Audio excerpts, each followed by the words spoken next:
Podemos ler? Eclesiastes 3, nós lemos na abertura do 1 ao 10, agora a gente vai do 11 até o 15. Diz assim a palavra de Deus. Deus fez tudo formoso no seu devido tempo. Também pôs a eternidade no coração do ser humano, sem que este possa descobrir as obras que Deus fez, desde o princípio até o fim. Sei que não há nada melhor para o ser humano do que alegrar-se e aproveitar a vida ao máximo. Sei também que poder comer, beber e desfrutar o que se conseguiu com todo o trabalho é dom de Deus. Sei que tudo que Deus faz durará eternamente, sem que nada possa ser acrescentado nem tirado. E que Deus faz isto para que as pessoas o temam. O que é já foi. O que será também já foi. Deus fará vir outra vez o que já passou. Vamos orar? Senhor, obrigado pela leitura da Tua palavra. É a voz do Senhor, é a palavra viva. É a palavra, Senhor Deus, que trouxe a origem ao universo. Que do nada, Senhor Deus, o Senhor fez existir tudo. É a palavra, Senhor Deus, que o Teu Espírito usou para nos convencer do pecado, da justiça e do juízo. É a palavra poderosa, Senhor Deus, que penetra onde a voz humana não chega, Senhor. Onde, Senhor Deus, as filosofias e ideologias deste mundo, Senhor Deus, não têm poder. É a palavra viva do Senhor que nós acabamos de ler, e é com reverência a Tua voz que nós nos humilhamos diante do Senhor para pedir. Fala conosco, Deus, na meditação da Tua palavra. Dá-nos coração crente, dá-nos coração cheio de fé para regar a palavra, Senhor Deus, com fé e guardarmos essa semente divina para que a palavra produza os efeitos que o Espírito Santo deseja na nossa vida. Que o Senhor encontre aqui corações disponíveis para o Senhor falar. Que o Senhor encontre aqui pessoas prontas a Te ouvir. Que o Senhor produza nesta igreja, Senhor Deus, corações que param tudo para escutar os Teus ensinamentos. Porque, Senhor, a gente sabe que os Teus mandamentos são vida. A Tua lei é perfeita e restaura a alma, diz o salmista. O testemunho do Senhor é fiel e dá sabedoria aos simples. Ó Deus, os mandamentos do Senhor são puros e alegram o coração. Ó Deus, nós queremos, ó Deus, ter a experiência do salmista na meditação da Tua palavra. Por isso, Deus, se há algo em nós que impede de Te ouvir, nos impede de Te ouvir, que o Senhor remova. E se há alguma ação, Deus, que é da ordem, ó Deus, das trevas, que tenta roubar a Tua palavra nesse momento, que o Senhor repreenda pelo poder que há no nome de Cristo Jesus. E nós possamos, Senhor Deus, sair daqui confrontados pela palavra, edificados e fortalecidos, e consolados e ajudados pelo poder do Senhor. É a nossa oração em nome de Jesus. Amém. Irmãos, a gente vai ser bem objetivo. Nós hoje começamos uma série que eu disse semana passada, chama Cuidar de Si. Ela está pautada naquilo que Paulo disse para Timóteo. Nós não vamos meditar na carta de Paulo a Timóteo, mas quando ele estava formando esse pastor, ele disse, olha, você precisa cuidar de você e da doutrina. Quando a gente vai formar um pastor, a gente logo pensa em mandar ele para o seminário, para que ele cuide do manuseio da palavra, para poder pastorear e ensinar o povo de Deus com o conhecimento da palavra. E está certo, é isso mesmo.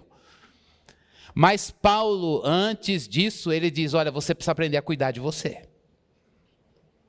Porque se você não cuida de você, você não vai saber cuidar da tua casa e da igreja.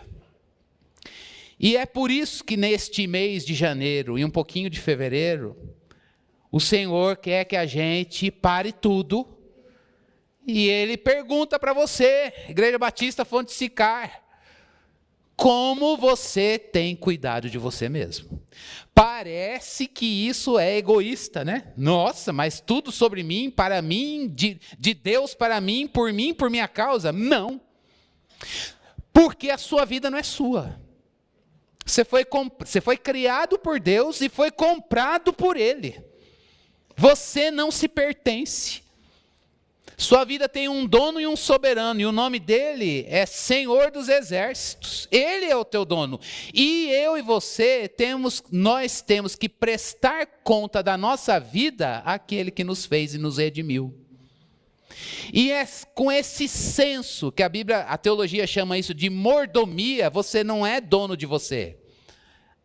Quem dá a palavra inicial e final na sua vida foi aquele que te fez. E é por isso que hoje eu e você, nós precisamos dizer: Deus, eu quero parar tudo neste ano, quero começar direito. Uma vez eu estava fazendo um curso de formação para pastor, e tinha um dos módulos, era a liderança pastoral. E a primeira frase, eu amei esse módulo porque foi um tiozinho de cabelo branco. Ele não era um grande teólogo famoso, pátria amada, salve, salve. Mas ele era um servo de Deus que falou: olha, eu vou falar das coisas que não me falaram e vou falar dos erros que eu cometi, pensando que eu posso dar munição para quem está na casa dos 30, 40. E aí ele diz: olha, a primeira coisa que a gente precisa aprender é ser servo de Deus na liderança de si mesmo. Eu vou repetir o que ele disse. A gente precisa ser servo de Deus na liderança de si mesmo.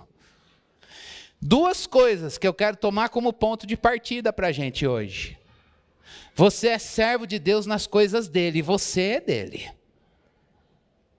E você precisa saber o que Deus tem para você e não ser um empecilho para aquilo que Ele tem para você. Por isso, cuida de ti mesmo. Talvez você diga: mas pastor, a minha vida começou o ano explodindo, casamento estragado, trabalho sem trabalho, ou tudo esfolado, e eu queria uma campanha. Eu não tenho problema nenhum com isso que a gente faz. Mas eu queria uma campanha de milagre para Deus fazer coisas no entorno. Pois eu quero dizer para você que Deus tem poder para fazer, e nós temos orado por isso e vamos orar. Mas Ele principalmente, tanto quanto, também quer fazer a obra dele em você. Então a pergunta de Deus para mim e para você hoje é: como você planejou, como servo e mordomo de Deus, a liderança de si mesmo para 2026? Liderança de si mesmo. O autor de Eclesiastes, ele ficou do versículo 1 até o versículo 9, falando que tem tempo para isso, tempo e tempo. E aí no 11 ele para.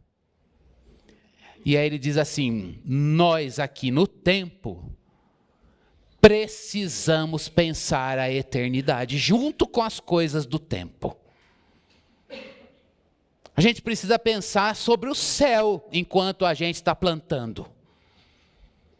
Eu e você precisamos pensar na eternidade. E quando eu falo de eternidade, estou falando de Deus, do céu, da vida com Ele, da vida espiritual, ou da nossa espiritualidade, no momento, nas coisas do aqui e do agora, no trabalho, no casamento, na família, no cuidado do corpo, no deitar, no levantar, no comprar casa, no vender casa, no comprar carro, no vender carro, no plano de saúde, contratar plano de saúde, mudar de plano de saúde, na revisão do orçamento, todas as coisas debaixo do sol, que fazem parte da vida de quem está no tempo, e que vive em sociedade. A gente precisa interagir com essas coisas, mas sem perder de vista a eternidade, sem perder de vista o céu.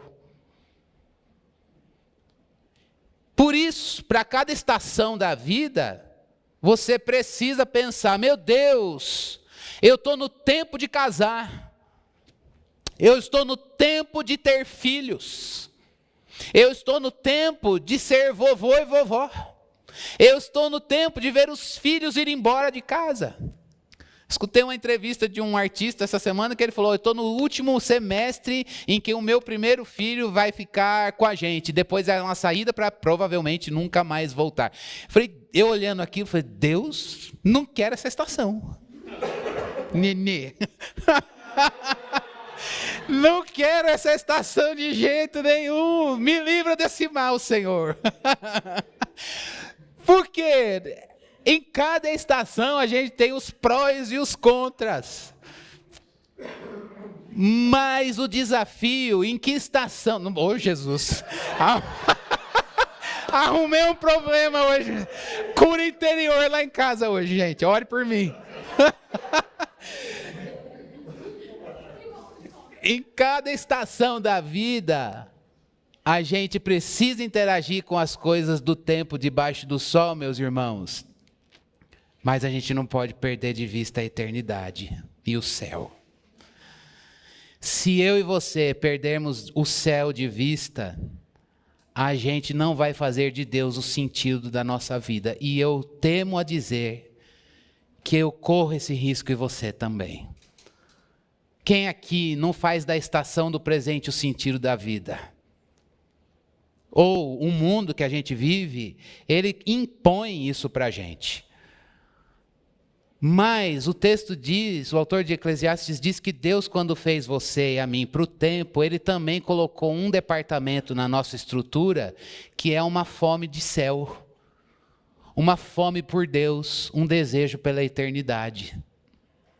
E sempre que eu e você, a gente sufoca ou negligencia esse desejo no nosso planejamento da vida, a gente fica vazio, não preenchido, buscando sentido em coisas e pessoas.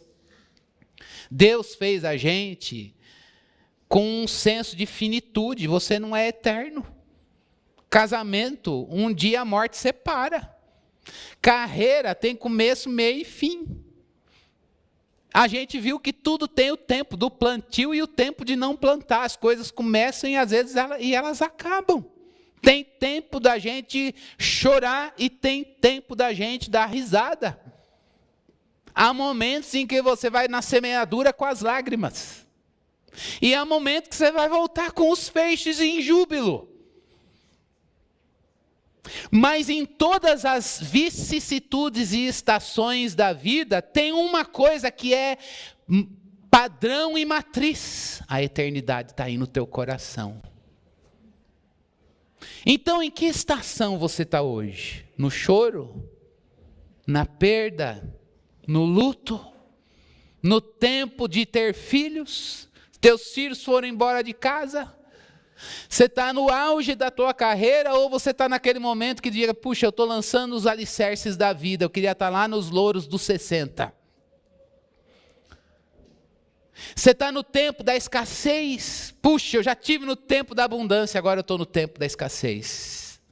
Você está no tempo da abundância, o Senhor, Deus é o Senhor de todas essas coisas, mas uma coisa que em cada estação e momento da vida, eu e você precisamos prestar atenção é, Deus colocou a eternidade no meu coração. De que maneira eu estou dando voz e vez para isso dentro de mim, na minha espiritualidade hoje? Como vai ser esse senso de eternidade que Deus colocou para você e para mim em 2026? Hoje, nesse primeiro sermão, irmãos, do cuidar de si, nós vamos falar da espiritualidade, da vida espiritual. O nome, quando eu era criança, nos anos 1980, a gente não usava esse termo. Cresci numa igreja pentecostal e minha mãe sempre falava, cuidado da vida espiritual, hein, menino? Olha a vida espiritual, hein? Depois, nos anos 90 para 2000, ganhou o termo espiritualidade e ele apareceu. Independente do termo, aqui estamos nós para pensar o cuidado, o autocuidado, como mordomos e servos de Deus, porque a nossa vida não nos pertence, parando tudo para dizer, Deus, eu preciso olhar para a minha vida espiritual. É isso que o Senhor quer falar com a gente hoje. Essa é a profecia dele para você. É a profecia dele para mim na palavra. E para isso, irmãos, eu quero dizer, quero colocar 3 pontos, mas antes quero chamar a sua atenção para mais uma questão.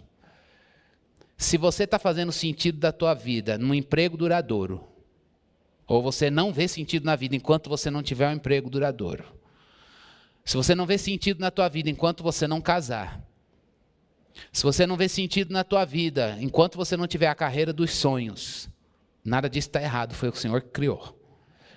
Se você não vê sentido na tua vida enquanto você não tiver um padrão de corpo, beleza, ou bens, estrutura material para a vida, Se você colocou nessas coisas o sentido da tua vida, hoje o Senhor te chama, me chama, nos chama para a gente olhar para o céu. Com carreira dos sonhos bombando, com estrutura material perfeita e satisfeita.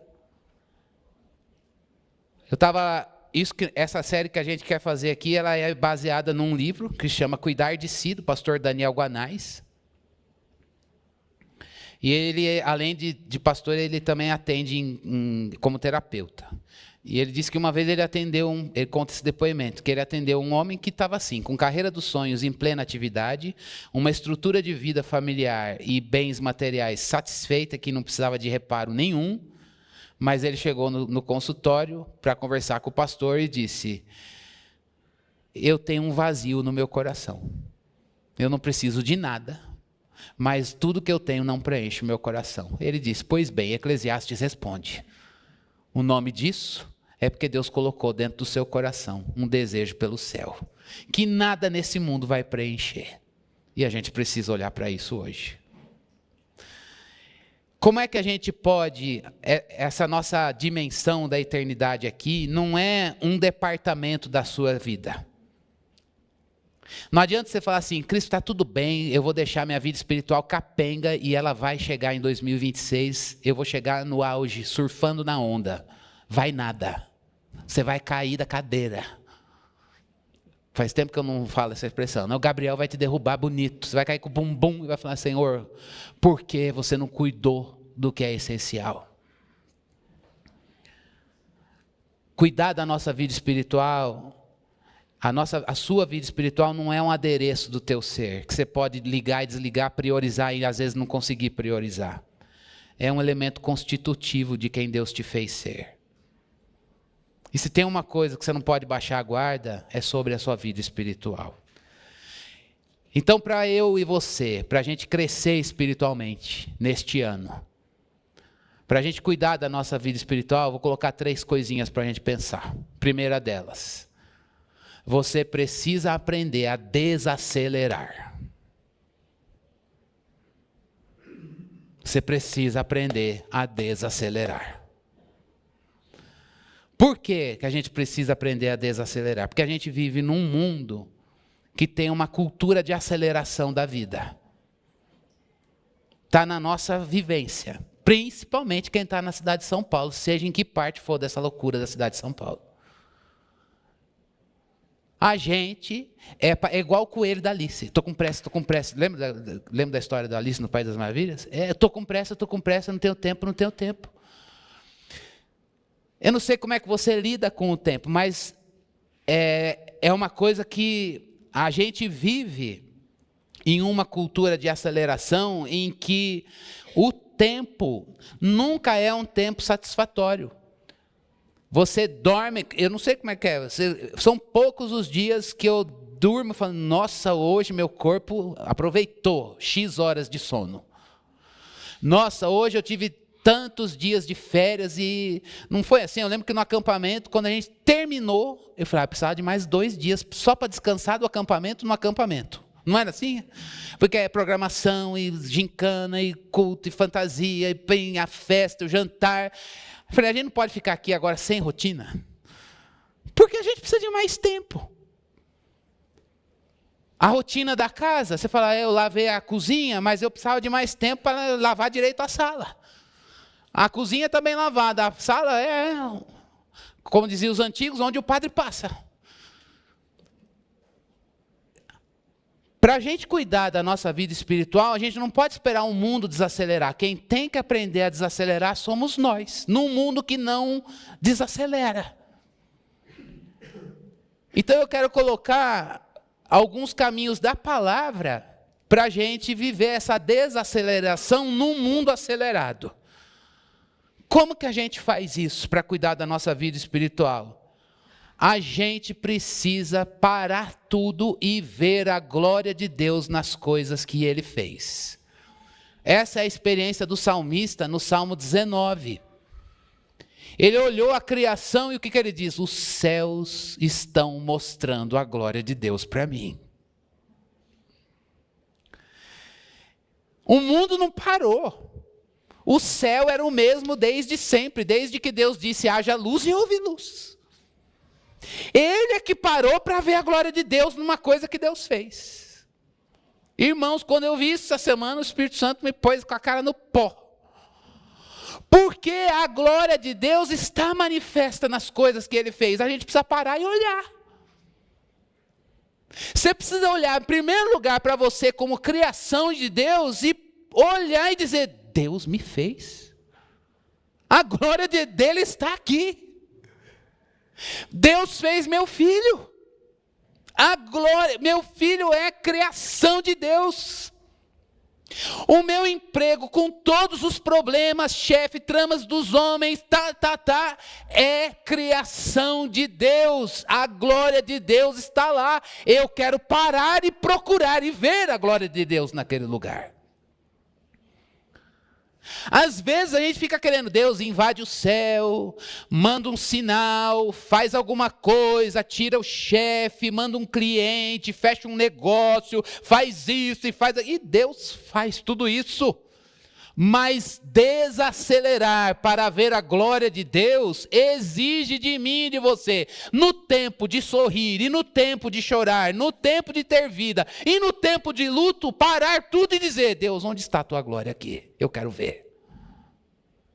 Então, em que estação você está hoje? E às vezes, irmãos, o nosso olhar está tão viciado que a gente olha para situações que Deus fez e criou e a gente só vê situações problema. Casamento que foi um alvo de oração, virou um testemunho hoje, depois de 7 anos, passou a crise dos 7, ou está no meio da crise dos 7, se é que ela existe. Ai Deus, eu só vejo problema nele. Pois hoje Deus diz, fui eu que fiz esse casamento. E eu sou o Senhor dessa família. E a minha glória está aqui, vamos ver? Será que você hoje, está disposto a ver a glória de Deus nas coisas que Ele fez na sua vida? Os céus proclamam a glória de Deus e o firmamento anuncia as obras das suas mãos. Quem quer ver a glória de Deus nas coisas que Ele fez? Ver a glória de Deus nas coisas dele é dizer, Deus, a beleza da minha vida não é a minha vida, a beleza da minha vida é o Senhor nela. A beleza do meu trabalho não é a remuneração excelente ou adequada ou justa que eu recebo. É saber que eu estou no lugar que o Senhor me plantou. E o Senhor está aqui, no ganho, no salário que o Senhor me deu. Pouco ou muito nos padrões do mundo, não sei. Eu recebi das tuas mãos, que coisa linda, o Senhor está nesse ganho. Aí Deus vai trabalhando o nosso contentamento nele, nas coisas que são dele, no pouco ou no muito, no ter e no não ter, na saúde e na doença, na vida e na morte. Deus, a eternidade, o céu está presente. E a gente para tudo e diz, Deus, eu estou vendo o Senhor aqui. E estou honrando o teu nome aqui. Será que as coisas que você reclama e murmura, hoje, ao invés de Deus mandar um sinal nela, Deus não quer trazer uma educação espiritual para mim, para você dizer, eu quero que você passe a me ver nessa situação? O Espírito de Deus está aqui, irmãos. E o Espírito de Deus quer nos ensinar isso. Ensinar, nos dar olhos santos para que a gente veja a glória de Deus em situações e a beleza dele em situações que a gente talvez não tenha conseguido ver. Isso é desacelerar. Isso é desacelerar. Quem não quer viver no mato, ter uma vaquinha para tirar o leite, plantar e comer a fruta do pé e olhar o sol nascer, ele se pôr e a lua todos os dias e dizer, os céus proclamam a glória de Deus. Mas é possível você viver nessa cidade, São Paulo, pegar metrô e dizer, Deus, o Senhor deu inteligência para o homem fazer metrô. Quando eu estou no avião, eu falo isso. Eu falo, Senhor, o Senhor não nos criou com asas. Isso é a arrogância do ser humano de querer voar. A gente quis se equiparar a uma águia, sei lá, qualquer coisa, mas apesar disso, o Senhor fez o homem com inteligência. Que a inteligência que o Senhor deu para ele criar, seja a inteligência do maquinista, sei lá de quem, o engenheiro que fez essa máquina. Para que ela chegue no lugar que ela tem que chegar sem cair. Aí, mas eu confesso que eu fico com os pés de águia assim no avião. E uma mão no banquinho da frente, Senhor, dá ordem aos teus anjos para que eles nos sustentem nesse momento. Mas é a despeito, irmãos, de todas as coisas. A gente não precisa olhar o mato verde e o sol nascer todos os dias. A gente pode olhar essa cidade cinza e ver a glória de Deus. Você pode olhar para a pessoa que está do teu lado. Você pode olhar para o teu cabelo branco, ou o teu não cabelo, ou o teu cabelo bonitinho dos 14, que um dia cai. Você pode ver tudo isso. Isso é para todos. A gente pode ver as estações da vida e ver a beleza de Deus. Por isso, irmãos, desacelere e veja onde Deus está hoje, nesse estágio da tua vida. E veja a glória dele aí. E se o teu foco está dizendo, não, Deus vai mudar a situação, ele tem que mudar a situação, ele tem poder e ele faz. Mas tanto quanto o Senhor está aqui para educar o nosso olhar e nos dá o olhar do salmista no Salmo 19. Eu estou vendo a glória de Deus na criação. Quando a gente encontra Deus nas coisas que Ele fez, a gente encontra o nosso lugar. A gente encontra o nosso lugar no mundo. Segunda coisa para a gente cuidar da nossa vida espiritual. Você precisa de devoção. A vida cristã, irmãos, não é só a necessidade das disciplinas da vida cristã. Quais são as disciplinas da vida cristã? Crente lê Bíblia, crente ora, crente tem vida comunitária, crente jejua em oração e leitura na palavra. Crente faz o que Paulo falou na carta aos Efésios, compra o tempo porque o dia é mau, e aí ele vai salmodiar, entoar hinos e cânticos espirituais para que ele seja cheio do Espírito, para viver no dia mau, cheio do Espírito. Mas nenhuma dessas práticas pode ser sem devoção.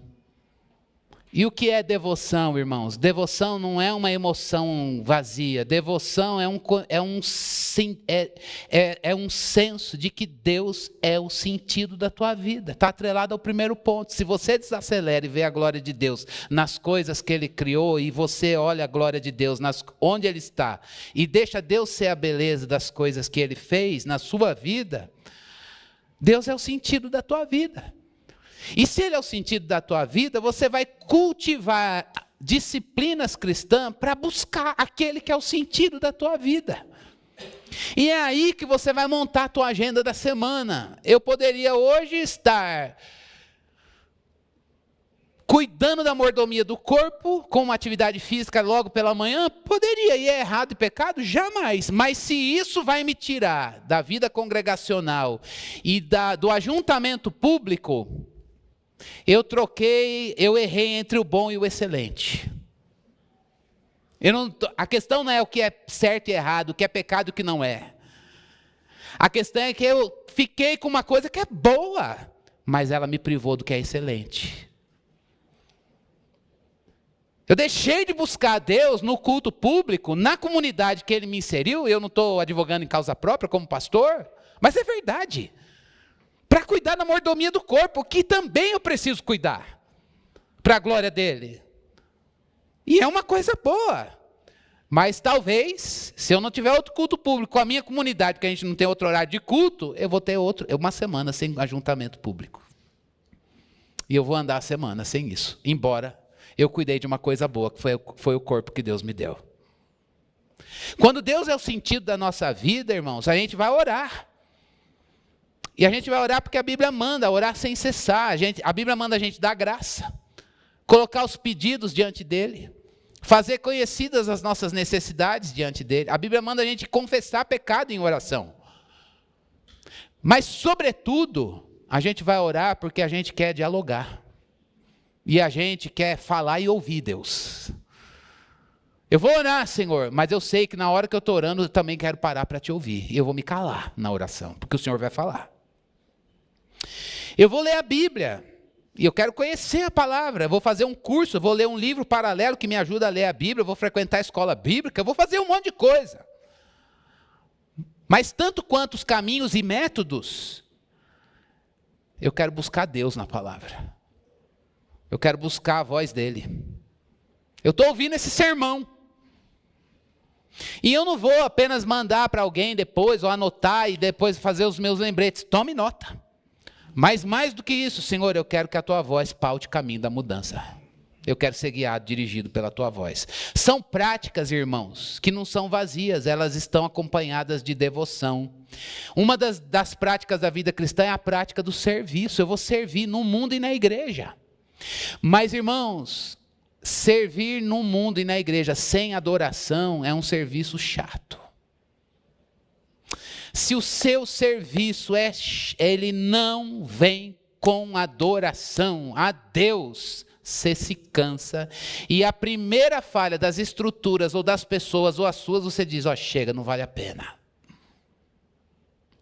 Mas se o seu serviço brota de um coração adorador, você diz, Deus, eu estou exausto. Eu estou lembrando da Márcia essa semana, não sei se ela está assistindo. Ela falou, Cris do céu, é uma benção olhar a Ágata, mas ao mesmo tempo ver a exaustão do corpo físico. E aí ela falou, nem sei se eu posso, irmã, perdão. Ela falou, como a maternidade revela as nossas fragilidades e pecados. E eu falei, tudo revela quem nós somos. E um ponto que a gente precisa pensar aqui, meus irmãos, é que se Deus não é o sentido naquilo que a gente faz, a gente se cansa no fazer. E aí a gente fica querendo mudar de emprego, mudar de igreja, mudar de ministério, vou mudar de departamento, vou parar de servir no departamento. Não estou dizendo que a gente não precisa parar, há um momento da gente parar. Há momentos em que Deus fala, eu quero que você fique quieto. Já compartilhei aqui, quando eu me formei no seminário, Deus falou, fica quieto, senta no banco. Me tirou da minha igreja, me colocou em isolamento, falou, você vai ficar aí, sem fazer nada. Por quê? Porque eu preciso trabalhar em você. Deus tem momentos que ele fala, não quero te usar, é tempo de não fazer. E tudo bem. Tudo bem. Mas, meus irmãos, independente disso tudo, a devoção ao serviço está lá. Ao Deus para quem a gente serve está lá. Portanto, eu não sei se você vai fazer mais ou menos em 2026. Mas o que o Espírito Santo de Deus quer colocar é vigor e contentamento em Deus, para que o seu serviço seja santo. Você vai fazer mamadeira para o teu filho, você vai trocar a fralda dele, você vai pôr comida para o teu pet, será que eu posso falar assim? Você vai limpar o chão da tua casa, e vai vir alguém, vai derramar suco, e vai sujar tudo de novo, e ficar aquela coisa grudenta, e você vai limpar de novo. Você vai prestar um serviço lá na empresa, e vão dizer, está ruim, podia ter sido melhor. Você vai servir no louvor da igreja, na portaria, dando aula para criança, preparando um café. No café comunitário, fazendo uma torta. Deus abençoe o Rafa. Não sei. Mas esse serviço, o Espírito Santo de Deus, ele quer que seja fruto de adoração e um coração em Deus. Isso é cuidar da espiritualidade. Não precisa fazer mais, mas o pouco que você faz, que ele seja feito no poder do Espírito, em adoração para Deus. Deus é o sentido do que você faz, do que eu faço. Eu estou pregando aqui em serviço a Deus e alegria a Ele, que Ele traga luz para o meu coração, meus irmãos. E terceiro e último ponto, se você está dormindo agora, você acorda, porque esse é um apertinho de exortação para a igreja. Para crescer na vida espiritual, meus irmãos, a gente precisa aprender a viver em comunidade e família. A gente vive num mundo de autossuficiência, eu não preciso de ninguém. E a gente vive num mundo sectarista. Eu só quero estar com pessoas que são iguais a mim. Sinto muito. Jesus, quando fez uma comunidade de discípulos, ele colocou um zelote. Sabe o que era um zelote? Zelote é o cara da luta armada. Imagina juntar um cara da luta armada com um cobrador de imposto, Mateus, que era tido como corrupto, era o cara da alfândega. Mateus era o cara da alfândega. Esse mês eu não tenho dinheiro. Tá bom, o que é que eu faço para teu silêncio ter um valor? Um judeu olhava para um cobrador de imposto e falava, não é possível, cara, você não é um judeu. Você não é um cara puro. Primeiro que você aceita suborno, provavelmente, isso era uma prática comum. Segundo ponto é que você está a serviço de Roma na nossa terra. Jesus chamou esse cara e colocou junto com o Zelote, o cara da luta armada. E ainda pega um Pedro, impulsivo, e fala, vocês vão ser os pastores da igreja. Vou ficar aqui e treinar vocês vão viver juntos. E no meio deles tinha um que traiu. Está aí a matriz da igreja de Cristo, irmãos. E é na fonte de Sicar. Deus pega um pentecostal, coloca num conselho com 2 presbiterianos e um baptista. E fala, vamos fazer a igreja. E junta a Gilda, que veio da Assembleia, com a Bruna, falando coisas públicas, nosso extrato social da igreja, que veio da presbiteriana. E fiz irmãos. E dá certo. Por quê? Porque a gente é bonzinho? Porque a gente é fácil de relacionamento? Não, porque Cristo é tudo em todos. É Jesus aqui, é Jesus aí, é Jesus ali, é Jesus ali, e o Cristo que está aqui, está aí, e Ele passa a ser o nosso ponto de unidade, de convergência, apesar das diferenças, que elas existem. Você quer crescer na sua vida espiritual, meu irmão? Aprenda a viver em comunidade.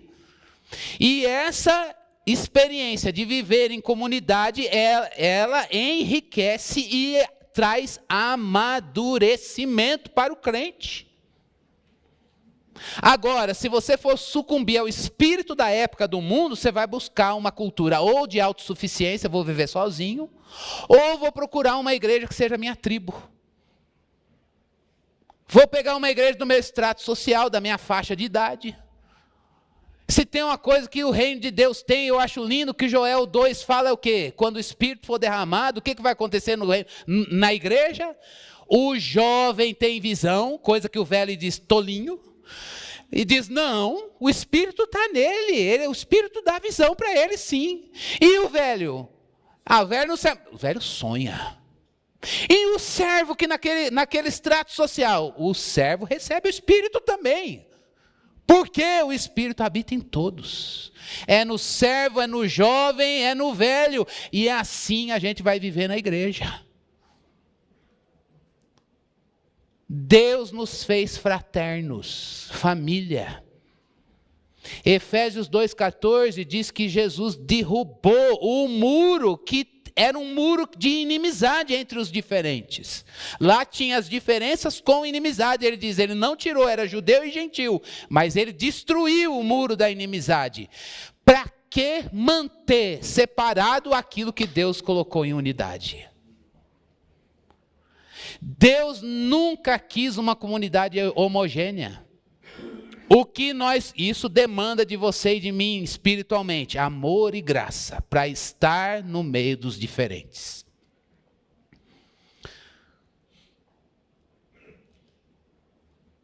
Ou a gente vai sucumbir a uma cultura separatista e individualista. E eu quero dizer, aqui na igreja não, irmãos. Não. Barreira contra a unidade no corpo, não. Eu estou falando isso preventivamente. Viver uma comunidade de diferentes na unidade da fé é um antídoto para um mundo sectarista e individualista. Por isso, cuidar de si na sua vida espiritual e viver em comunidade por causa disso é um desafio. O que vai acontecer com a gente? A gente vai se desentender em alguns momentos. Em alguns momentos a gente vai discutir. E em alguns momentos a gente vai, infelizmente, divergir e sem a sabedoria bíblica. Isso aí é pecado. Mas se isso acontecer, a gente tem um recurso, o perdão. Perdão de Cristo. E o Salmo 133 diz que o Senhor ordena a bênção na unidade do povo dele. Cuide de você. Cuide da sua vida espiritual. Como? Desacelere. Vá ver a glória de Deus. A glória de Deus está em tudo que Ele fez. Ah, não acho não. Peça olhos para Deus, para que você veja onde Ele está. Cuide da tua vida espiritual. Como? Deus, eu quero devoção, para que todo ato de serviço, leitura bíblica, oração, prática da vida cristã, brote por amor a ti. Eu não quero fazer isso numa perspectiva religiosa. Eu quero fazer isso por devoção. Cuide da tua vida espiritual. Como? Eu vou florescer na comunidade que o Senhor me plantou. Tem nada a ver comigo. Não é a minha história. Irmãos, já contei isso para vocês. O passado da maioria dos irmãos aqui está em outra igreja. O meu também. Cresci em outra igreja. Vocês não sabem como eu era criança na igreja. Nós estamos vendo a primeira geração de crianças na igreja. Aliás, a primeira geração de adolescentes na igreja. Fruto do ministério infantil. Mas o Senhor, nessa etapa da vida, nos fez um aqui. E por que Ele quer fazer isso? Porque Ele é soberano, livre para fazer o que Ele quiser. E a nós nos cabe fazer o quê? Viver plenitude de Cristo e unidade da fé. E crescer espiritualmente lado a lado. Eu quero terminar. Hoje é ceia. E eu quero que essas perguntas sejam usadas para a gente. Para que o Espírito de Deus possa quebrantar o meu coração e o seu.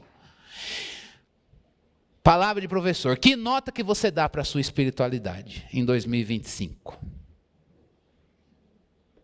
É para dar, vai. Que nota você dá para a sua espiritualidade em 2025? Pode ser 10, tudo bem, que bom. Agora a pergunta que vai fazer você avaliar a nota que você deu. O quanto que você se dedica à sua espiritualidade? Olha a nota que você deu. Quanto que você se dedica à sua espiritualidade, à sua vida espiritual? Terceira pergunta.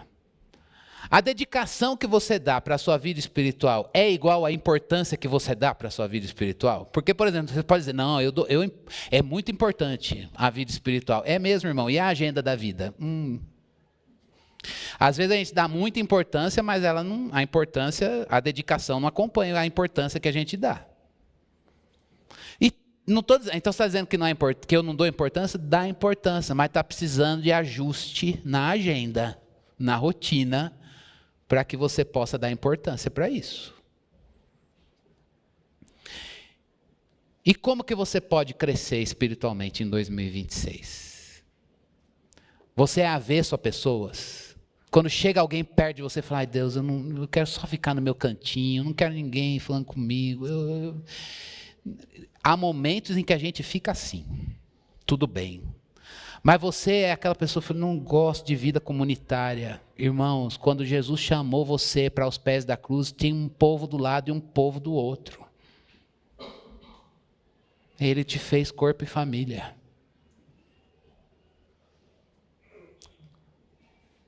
Você está aqui dizendo, quero emprego novo, porque eu não aguento mais ver o pecado no meu emprego antigo. Deus está lá e está em você trabalhando ali. Eu sei que Deus tira a gente e abre novas portas. Está tudo certo, se esse é o momento. Mas se não é, como é que você vai encontrar força para continuar onde Ele te plantou? Se o teu ganho foi pouco em 2025, você diz, Deus, Ele precisa aumentar. E eu não tenho poder de gerar renda. Mas me ajuda a ver o Senhor no pouco. Para que no Senhor, vendo o Senhor no pouco, meu contentamento estando no Senhor, eu possa provar os teus milagres de provisão. Ou será que você só vai ser feliz quando você ganhar naquele valor que você estipulou? Ou tiver um emprego que te dê aquele valor? Deus não precisa de emprego para te dar dinheiro. Vamos orar? Examine o seu coração. Eu quero examinar o meu. E juntos a gente poder dizer para o Senhor hoje, eu quero crescer espiritualmente em 2026.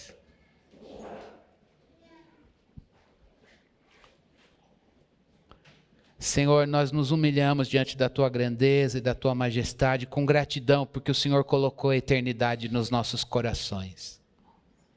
O Senhor colocou a eternidade nos nossos corações. O Senhor nos fez seres do tempo.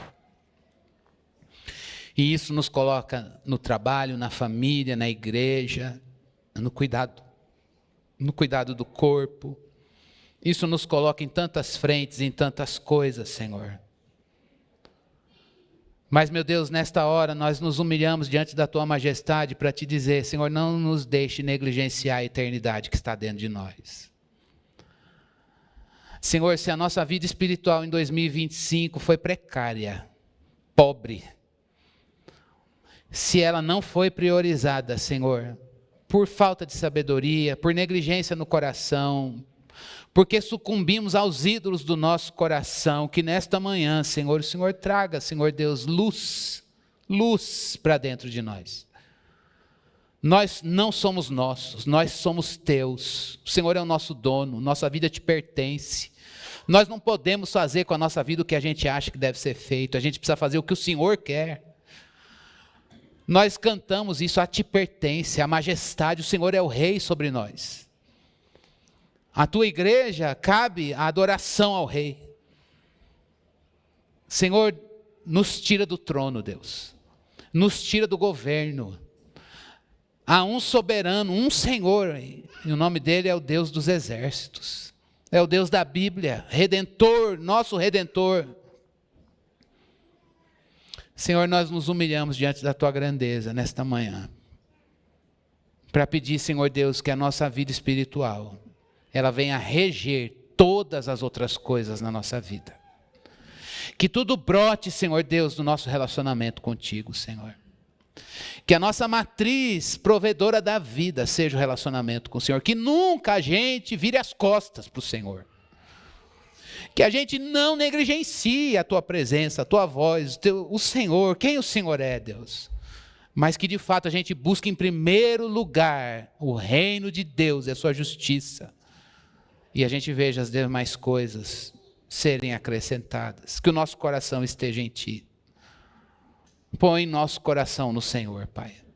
Cuida, Senhor Deus, da nossa vida espiritual. Rega as plantas do jardim, Senhor. Traz vitalidade a esta igreja, Senhor. Que em 2026, Senhor Deus, nós possamos de fato provar, Senhor Deus, avivamento, Senhor Deus, na nossa vida espiritual. E esse avivamento escoe, Senhor, para todas as áreas da nossa vida. Aviva a tua obra em nós, Deus. Aviva a tua obra em nós, Senhor, pelo poder do teu Espírito, Senhor.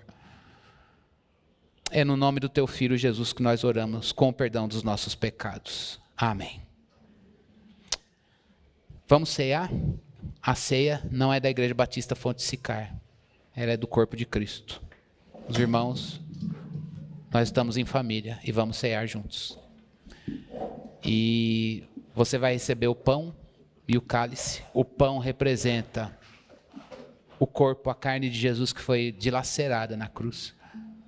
O vinho representa o sangue que foi vertido para o perdão dos pecados. E eu vou pedir para que você espere com os elementos, porque em família nós vamos participar. E uma das coisas, enquanto você for recebendo, lembre-se disso. A ceia mostra serviço. E quem veio servir na primeira ceia? O servo Jesus. Ele começou lavando os pés dos discípulos e ele está aqui para limpar os nossos pés.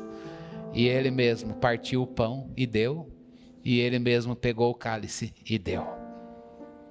Por isso que você está sendo servido por Jesus na vida de um irmão. Pensemos nele, cantemos a ele enquanto a gente recebe os elementos.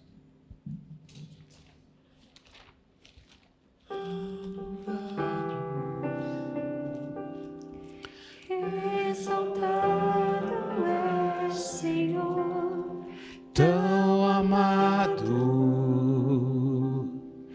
desejado das nações, adorado, mais que todos, mais que tudo és amado, adorado, adorado,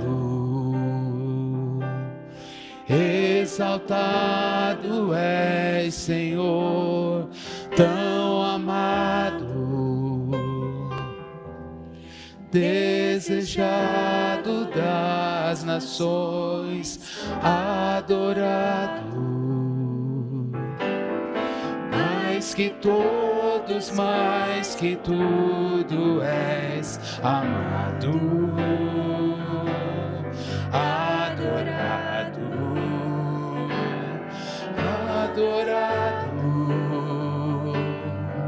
exaltado és, Senhor, tão amado. Vamos cantar para Ele. Desejado das nações, adorado, mais que todos, mais que tudo és amado, adorado, adorado,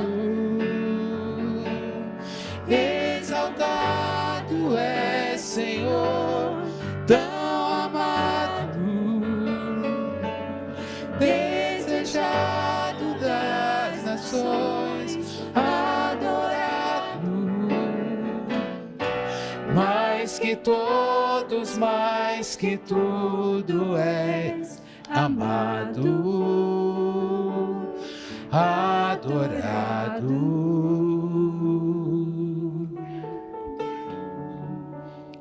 Tem alguém que vai participar e que não recebeu o pão ou o cálice? Vamos ficar em pé.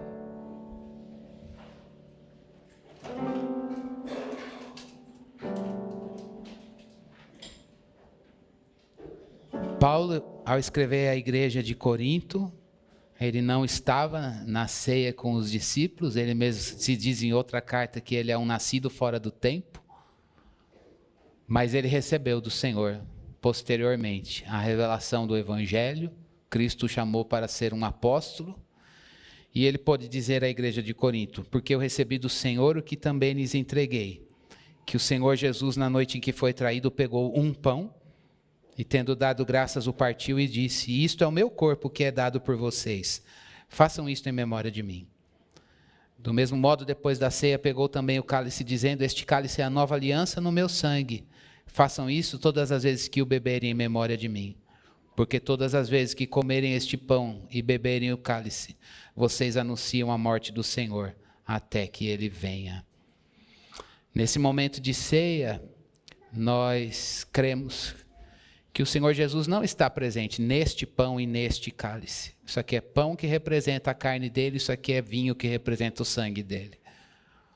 Mas nós estamos aqui porque um dia, lá atrás, no tempo, Jesus se fez homem, foi obediente até a morte, morte de cruz, para levar o seu pecado e o meu pecado sobre ele, e expurgar, e nos dar sua santidade em troca. Quando a gente olha esse sacrifício, a gente agradece a Deus, e se a gente está aqui hoje, é porque há um Redentor para a tua vida, que te perdoa, que te lava dos seus pecados, Jesus Cristo. Por isso, nenhuma condenação há para aquele que está em Cristo Jesus. Mas nós estamos aqui também, olhando para o futuro, porque um dia nós estaremos com Ele. E veremos o Senhor tal qual Ele é. Enquanto este dia não chega, a gente não fica no vazio, a gente tem uma esperança viva. Porque Jesus que morreu também ressuscitou e nos incluiu na sua ressurreição. E um dia nós estaremos com Ele, com um corpo de glória, ceando na presença dEle. E é por isso que a gente anuncia a morte do Senhor todos os dias, até que Ele venha. Com gratidão, comamos o pão e bebamos o cálice.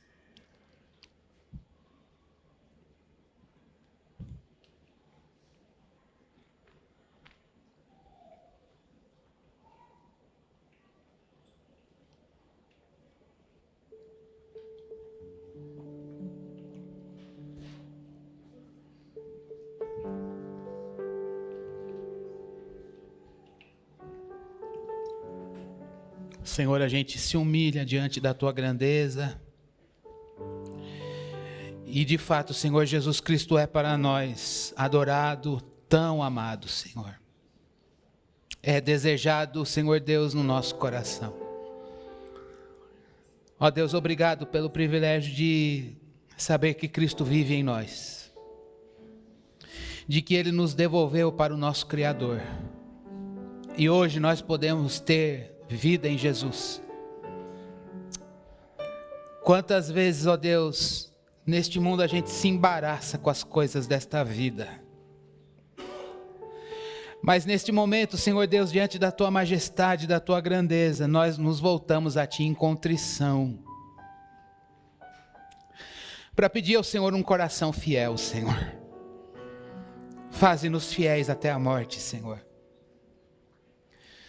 Que o senhorio de Cristo, Senhor Deus, ecoe no nosso coração, na nossa vida, Senhor, e a gente viva aqui neste mundo, mas com os olhos na eternidade.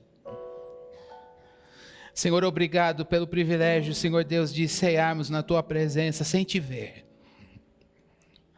Nós cremos que o Senhor vive em nós.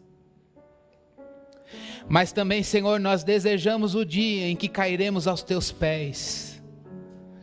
E poderemos, Senhor Deus, cair aos Teus pés, diante da Tua grandeza, da Tua glória, da Tua majestade, com vestes, ó Deus, que o Senhor, novas vestes que o Senhor nos dará, e um corpo que nos permita ver a Tua glória, tal qual o Senhor é.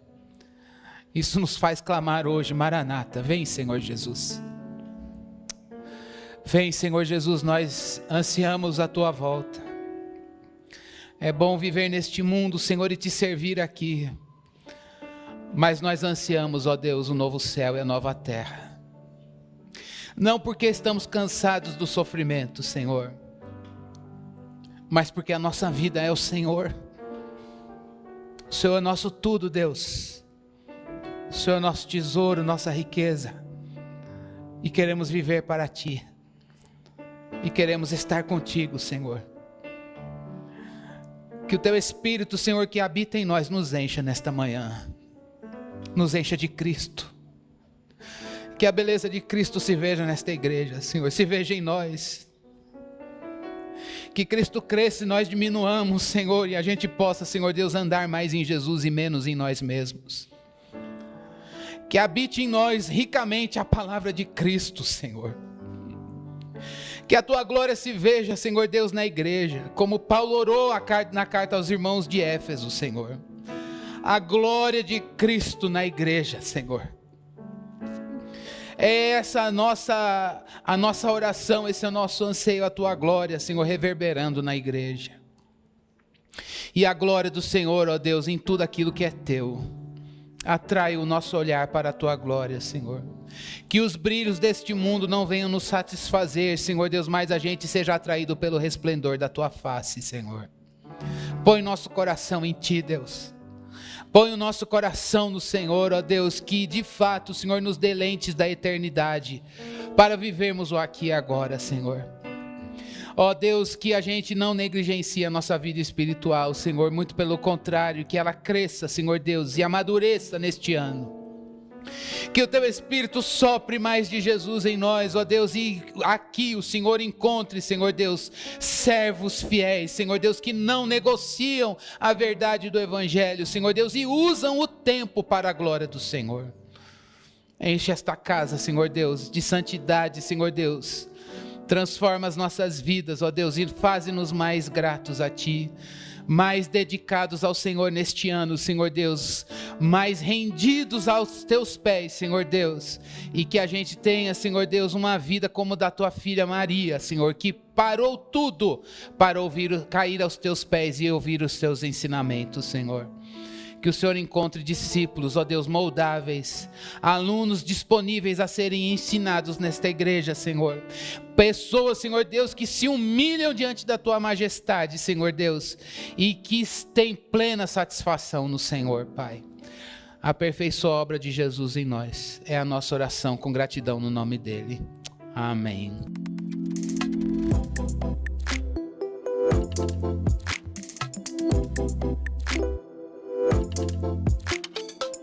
Thank you.